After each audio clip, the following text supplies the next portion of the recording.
पुनः नमस्कार करते हैं, दूसरे श्लोक के द्वारा भी नमस्कार करते हैं।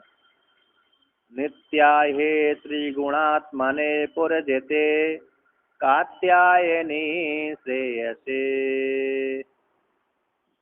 सत्यादि कुटुंबिने मुनिमन प्रत्यक्ष चिन्मुतहे माया सृष्ट जगत्त्रयाय सकलाम्नायायांतर अंत संचारिणे तायन तांडव संभ्रमाय जटिने सेयम नति संभवे।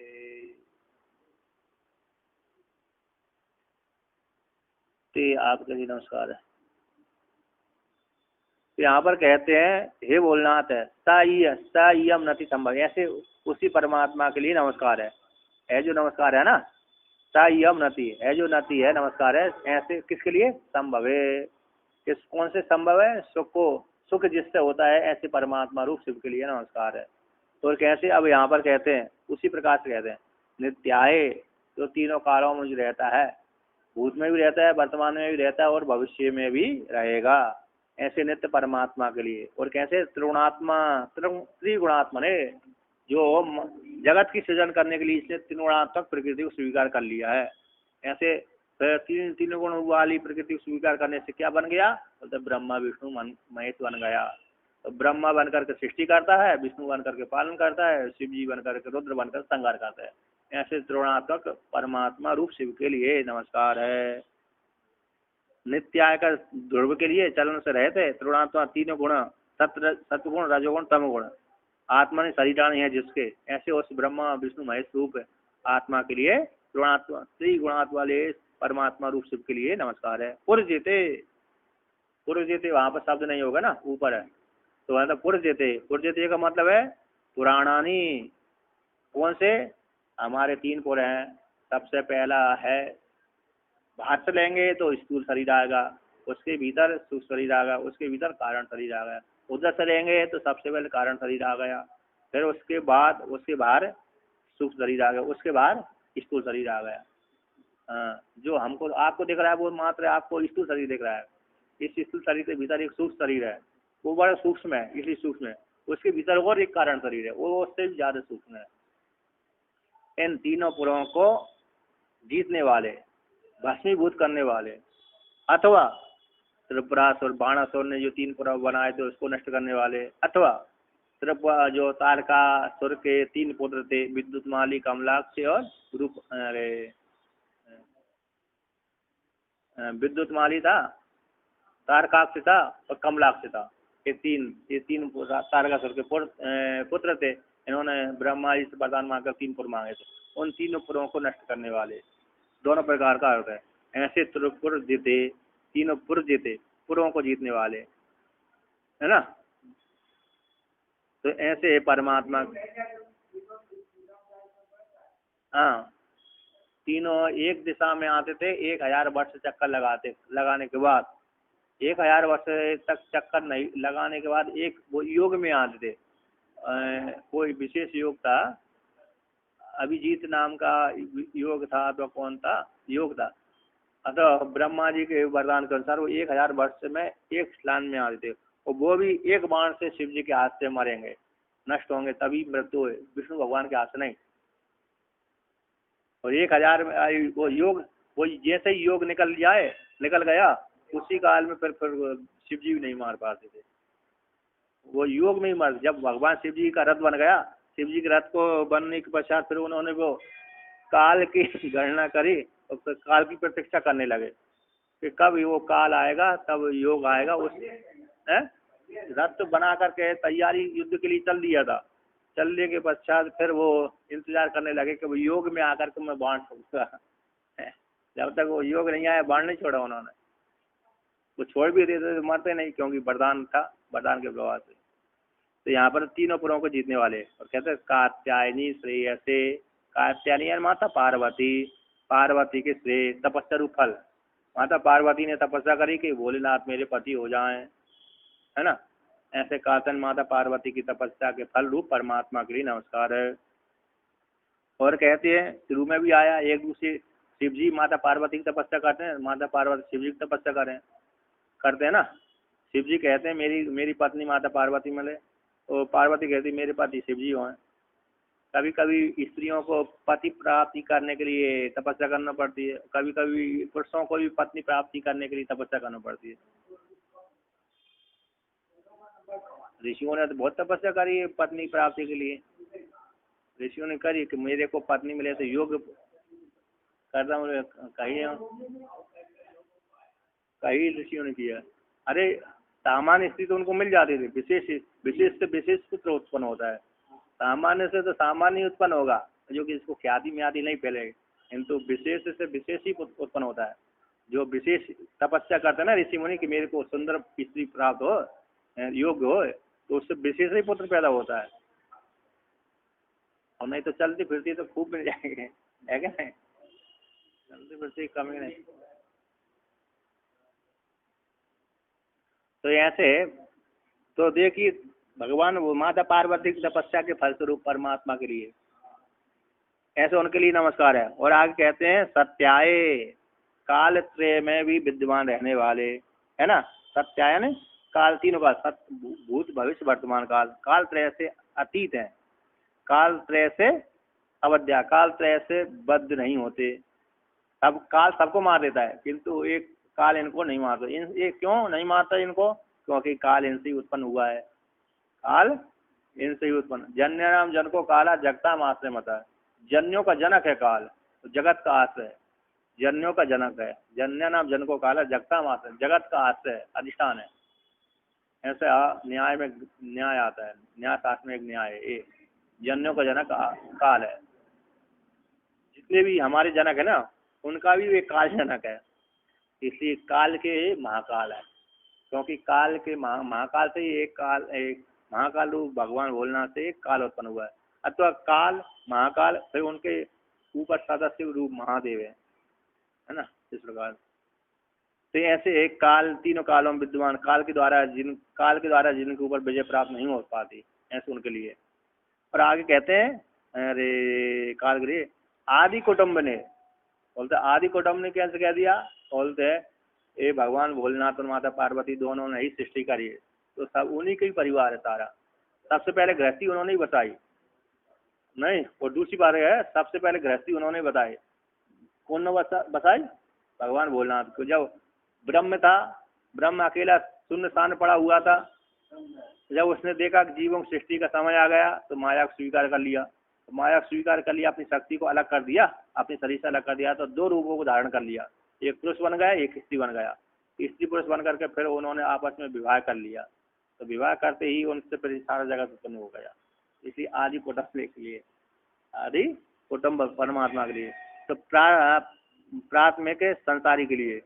क्यों प्राथमिक संसारी कुटुम्ब कैसे? भक्तों के ऊपर अनुग्रह करने के लिए उन्होंने भगवान भोलेनाथ ने भी कुटुम्ब बना करके फिर सृष्टि आदि करी और पुत्र आदि उत्पन्न किए। तो दो तो पुत्र पहले से ही दिख रहे हैं, प्रत्यक्ष ही आपको दिखते हैं। जगत वाला पुत्र, जगत तो अलग ही है, साक्षात दो पुत्र भी आपको दिखते हैं मिलने को। दो पुत्र दिखते हैं ना, गणेश जी और वो स्कंद है।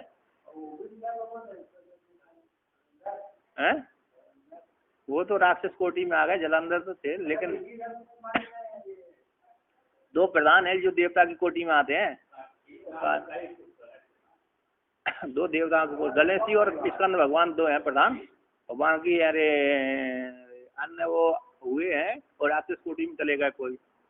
और वो भी एक ही शिव जी से पैदा हुआ है। शिव जी से पैदा कौन हुआ है? मात्र एक पुत्र पैदा हुआ है, स्कंद भगवान। हाँ, और गणेश जी को माता पार्वती ने पैदा किया है, वो भी उसके अरे उपटंस के माध्यम से। एक गणेश, एक माता पार्वती ने कर दिया, कार्तिक भगवान भगवान भोलेनाथ के वीर्य से पैदा हुआ और उस पुत्र कहलाता है। और माता पार्वती से गणेश जी उपटन से पैदा हुए, महल से पैदा कर दिए। अब शक्ति वो तो सत्संकल्प वाले हैं, इसलिए किसी प्रकार से उत्पन्न कर देते हैं, है क्या नहीं? तो ऐसे आदि कुटुम्ब परमात्मा के लिए। अब आगे कहते हैं, तो कहते हैं मुनि मन प्रत्यक्ष चिन्ह मूत्र है, चिन्ह मूर्त है। मुनियों का जो मुनि नाम, मुनियों के जो मन है, मुनियों के जो मन है ना, ऐसे मनो तेसा उन मुनियों के जो मुनि है उन शेषा मुनियों के मन में प्रत्यक्ष विषय होते हैं, प्रत्यक्ष गोचर होते हैं। मुनियों के मन में कैसे हो जाते हैं?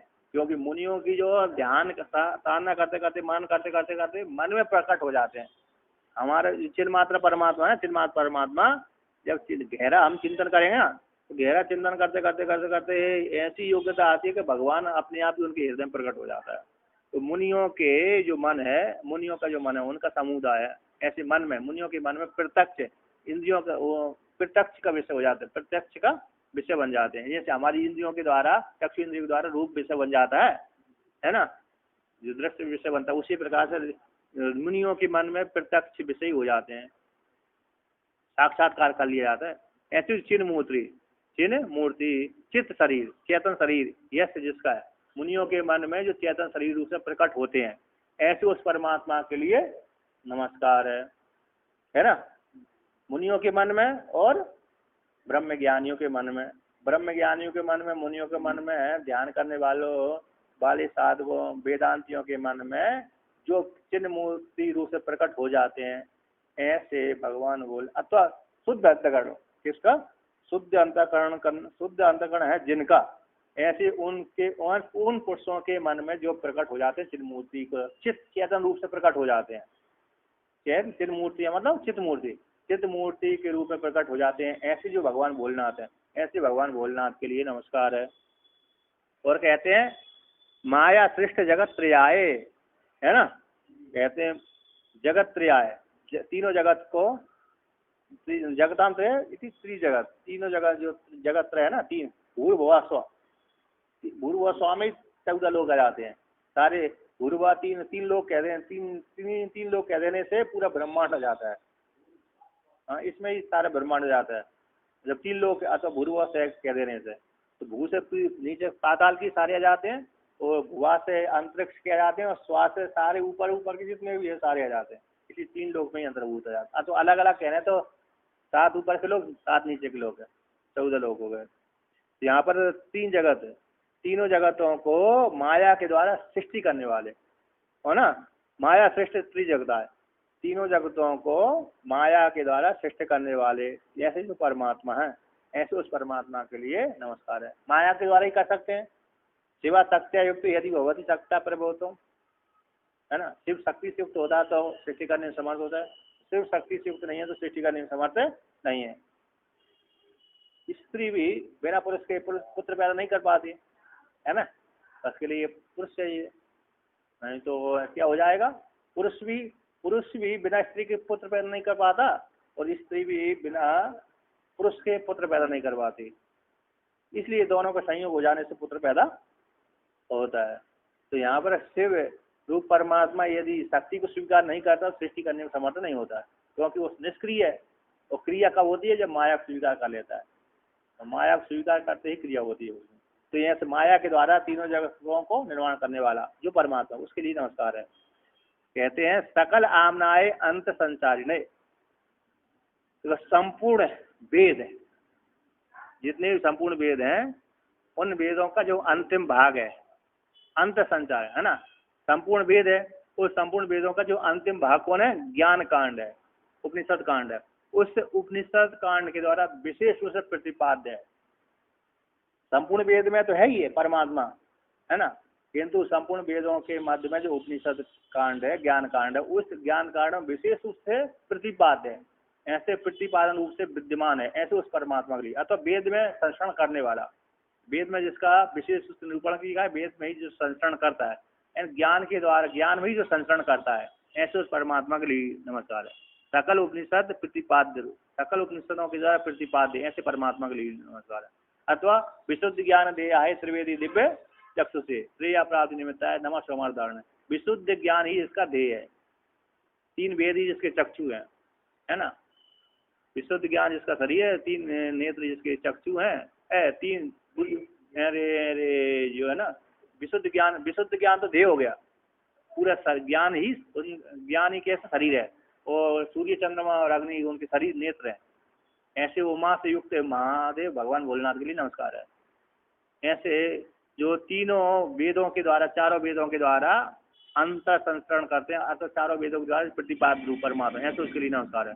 बस सायं तांडव समवाय, ऐसे जो परमात्मा है सायकाल में कौन सा सम्यक रूप से जो तांडव नृत्य करते हैं समीचीन, ऐसे उसमें तस्मिन उस परमात्मा में संभ्रम त्वरा शीघ्र, संभ्रम है शीघ्र, त्वरा शीघ्र ही नृत्य मतलब कुशल नीति से युक्त होकर के ना, कैसे संभ्रम का अर्थ कर दिया त्वरा शीघ्र, संभ्रम है ना शीघ्र तांडव नृत्य करते हैं शीघ्र, ऐसे नाचने वाला कैसा है व्यक्ति इधर उधर नाचता है नहीं ना, कभी धीरे धीरे से नाचने वाला तो ऐसे ऐसे घूम नहीं पाता, ये शीघ्र ही इधर उधर घूमते हैं, अपने अंगों को मटकाते हैं, अंगों का अभिनय नहीं करेंगे तो नाचने वाला दर्शनार्थी को आनंद ही नहीं आएगा। नर्तकी यदि अपने अंगों का अभिनय ना करे ना, फिर दर्शकों को नर्तकी या तो नर्तक दोनों ही अंगों का अभिनय के द्वारा ही ले जाते हैं। उसी प्रकार से भगवान भोलेनाथ भी अपने अंगों के माध्यम से शीघ्र ही क्या हो जाते, गतिशील हो जाते हैं त्वरा, ऐसे और अच्छी प्रकार से जो तांडव नृत्य करते हैं, ऐसे भगवान भोलेनाथ के लिए नमस्कार है। ऐसी जो उन्नति है उन भगवान भोलेनाथ के लिए नमस्कार हो। इसके माध्यम से भगवान आदिगुरु शंकराचार्य भगवान ने शिव जी की स्तुति करी। 2 श्लोक